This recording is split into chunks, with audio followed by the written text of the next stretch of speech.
এটা আমার নিজের ডিসিশন। যেদিনকে আমি পদত্যাগ দিয়েছি রাজ্যসভার সাংসদ হিসাবে, দল থেকেও পদত্যাগ দিয়েছি। কেন?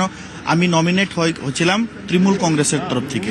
ওই দিন থেকে বলে দিয়েছি আমার নিজের কারণে। কেন 49 বছরের পরে এরকম একটা সরকার আছে, যে সরকার 49 বছরের পরে আসলো, মানে কেন্দ্র এবং রাজ্যতে। তো এই বেনিফিট মানুষ পাক।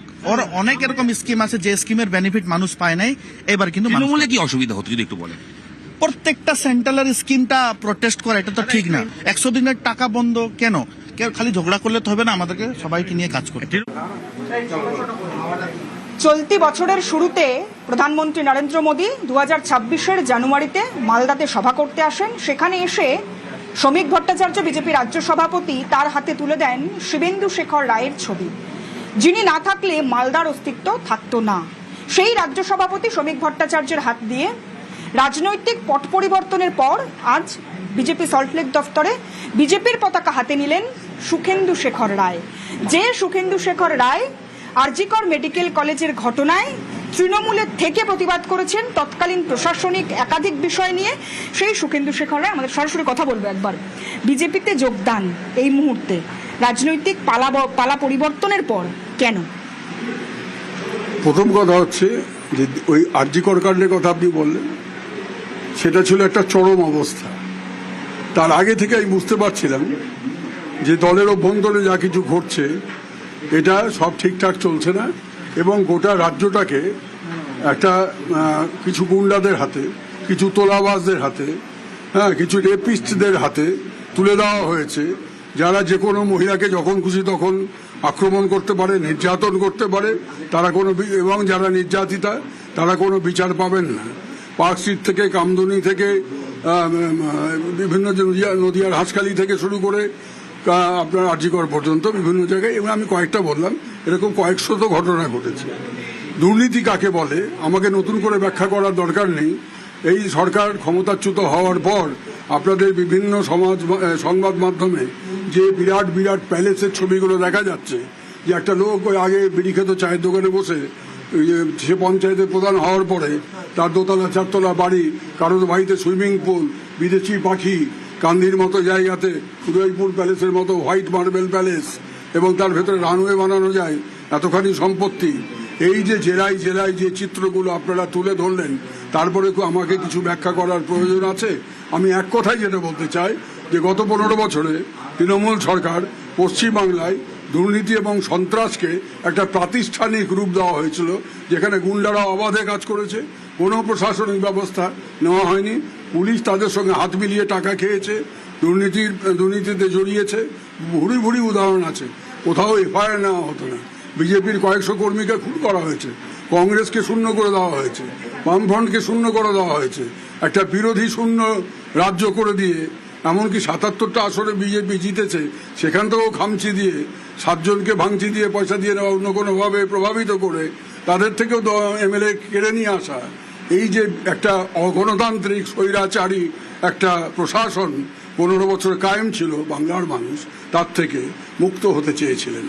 এবং তাই যে মুহূর্তে তারা সুযোগ পেলেন, প্রধানমন্ত্রী নরেন্দ্র মোদী এবং অমিত শাহের সৌজন্যে, যেখানে এসআইআর করে প্রথমে যে বেনজলগুলো ঢুকে আছে ওই ভোটার লিস্টে, তাদেরকে বাদ দাও। হয়তো জেনুইন কিছু লোক বাদ করেছেন, সেটা দুঃখের, কিন্তু বেশিরভাগ ছিল একেবারেই তাদের মৃত মানুষের সংখ্যায় বেশি ছিল, যাদের এই দেশের মানুষ নয়, সেই মানুষগুলোর মধ্যে ঢুকে পড়েছিল। তারা আধার কার্ড জোগাড় করে ফেলেছিল, রেশন কার্ড জোগাড় করে ফেলেছিল, অন্যান্য পরিচয়পত্র জোগাড় করে তারা বিভিন্ন সরকারি সুযোগ সুবিধা নিয়েছে, এবং তারা সবসময় নিজেদেরকে একদম সামনের সারিতে দেখিয়েছে। যারা তৃণমূল গঠন করেছিলেন, যারা দুর্দিনে ওই দলটাকে বুকের রক্ত মুখে তুলে যারা বামফ্রন্টের বিরুদ্ধে লড়াই করেছিলেন, তারা ক্রমশ পিছু হটতে হটতে দেওয়ালে গিয়ে পিঠ থেকে গেল। আর কতগুলো ধান্দাবাজ, তোলাবাজ, দুর্নীতিপরায়ণ, রেপিস্ট, এইসব লোকগুলো পার্টির বিভিন্ন পদ তারা দখল করলো। তার মধ্যে একটা ভাড়াটে বাহিনী আসলো আইপ্যাক নামে। এই কথাগুলো আমাকে কাউকে বুঝিয়ে বলার দরকার নেই। বাংলার মানুষ সচক্ষে দেখেছেন, তাদের মধ্যে যা অনুভূতি ঘটেছিল তার বহিঃপ্রকাশ তারা ঘটিয়েছেন একেবারে, যে একটা সংবাদ মাধ্যমের কাছে তারা মুখ খোলেননি। কোনো সমীক্ষা এবার হয়নি কোনো সংবাদ মাধ্যমে। নিঃশব্দ বিপ্লব ঘটিয়েছেন বাংলার মানুষ। ইট ওয়াজ এ সাইলেন্ট রেভলিউশন।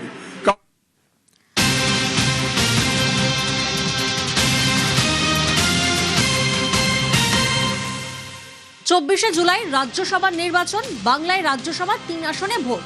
সুখেন্দু সুস্মিতাদের ছেড়ে যাওয়া আসনে ভোট। তৃণমূলের 3 পদত্যাগী প্রাক্তন সাংসদই বিজেপিতে।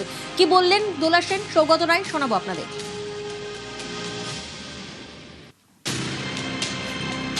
এই যে প্রথমে তৃণমূলের বিরুদ্ধে বলা, তারপরে তো যোগদান করার ছিল না, এটা যোগদান মেলা হলো। সুখেন্দু তো অমিত শাহকে গিয়ে ওর বাবার লেখার চিঠি দিয়ে এসছে।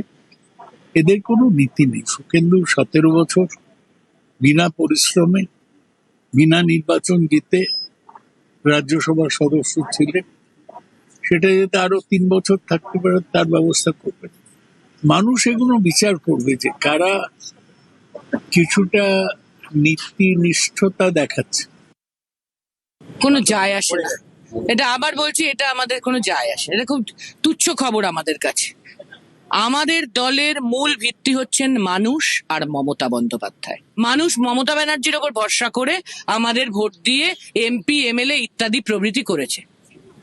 যারা সেইটা ভুলে গিয়ে যা কিছু অন্যথা করবে, আবারও বলছি, সেক্ষেত্রেও মানুষ এবং মমতাই আমাদের দলের ক্ষেত্রে শেষ কথা বলবেন, কোনো এলি তেলি নয়।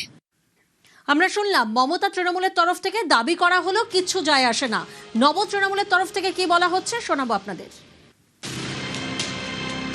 देखिए, इंडिविजुअल तीनों लोगों के साथ ही मेरा रिश्ता बहुत ही अच्छा है। शुकेंदुदा बहुत ही बुजुर्ग पार्लियामेंटेरियन रह चुके हैं। प्रकाश मेरा छोटा भाई जैसा है। सुष्मिता मेरा दोस्त थे। तो ये तीनों लोग ने एक निर्णय लिया था, तृणमूल कांग्रेस से इस्तीफा दिया था, राज्यसभा का सीट छोड़े थे। अभी इंडिविजुअली वो क्या करेंगे, इस बीच मेरा प्रकाश से, मैं जिस दिन दिल्ली में था, प्रकाश मेरा घर में आया था, तो प्रकाश के साथ उस दिन थोड़ा बात हुआ था, तब तो ये कुछ बोले नहीं थे। तो इंडिविजुअल डिसीजन जमहूरियत के अंदर ये तो लोगों को बनता है कि इंडिविजुअल डिसीजन लेने के लिए का बात तो जरूर होगा, क्योंकि पॉलिटिक्स डिफरेंट हो सकता है, वो लोग दूसरी किसी जगह में जा सकते हैं।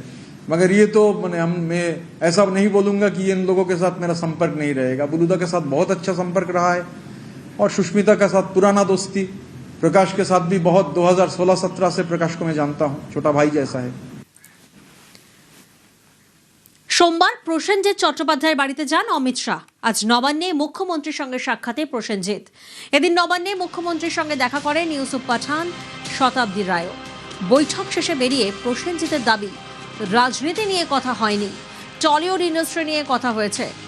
আজ বিকেলে নবান্নে যান প্রসেনজিৎ চট্টোপাধ্যায়। আমরা দেখেছিলাম সোমবার প্রসেনজিৎ চট্টোপাধ্যায়ের বাড়িতে যান অমিত শাহ, আর আজ নবান্নে মুখ্যমন্ত্রীর সঙ্গে সাক্ষাতে প্রসেনজিৎ চট্টোপাধ্যায়। পাশাপাশি ইউসুফ পাঠানও আজ গিয়েছিলেন মুখ্যমন্ত্রীর সঙ্গে দেখা করেন শতাব্দী রায়ও। বৈঠক শেষে বেরিয়ে প্রসেনজিৎ চট্টোপাধ্যায় তিনি দাবি করলেন, রাজনীতি নিয়ে কথা হয়নি, টলিউড ইন্ডাস্ট্রি নিয়ে কথা হয়েছে। মাননীয় মুখ্যমন্ত্রী ওনার কাছে এসে বলা, যাতে ওইটুকু সুযোগ সুবিধে আমরা গত 45 বছর ধরে পেয়ে এসেছি। আমি বাইরে যাই একলা একলা অনেক সময় কাজ করতে, সেখানে আমার কিছু কিছু সিস্টেমের মধ্যে অনেক কিছু লাগে, যেটা আমি মনে করি এই চেয়ারটার সম্মান। আমাকে নিজে এসে বলা, তাকে অনুরোধ করা, এবং তার সঙ্গে অবশ্যই যখন বসে গল্প করেছি, কিছুক্ষণ কফি খেয়েছি, আর নানাবিধ কথা, ইন্ডাস্ট্রির কথা, আমরা ভবিষ্যতে ভালো কাজ করতে পারি, মহানায়ক উত্তম কুমারের 100 বছর, সেটা যাতে আমাদের সারা ভারতবর্ষের লোক মনে রাখেন, এমনভাবে একটা জিনিস অনুষ্ঠান করা। আমার এর বাইরে কোনো কথা হয়নি। আমার মনে হয় পশ্চিমবাংলার মানুষরা এইটুকু বিশ্বাস করুক, আমার সঙ্গে কারোর কোনো রাজনৈতিক কথা আলোচনা সেদিনও হয়নি, আজও হয়নি।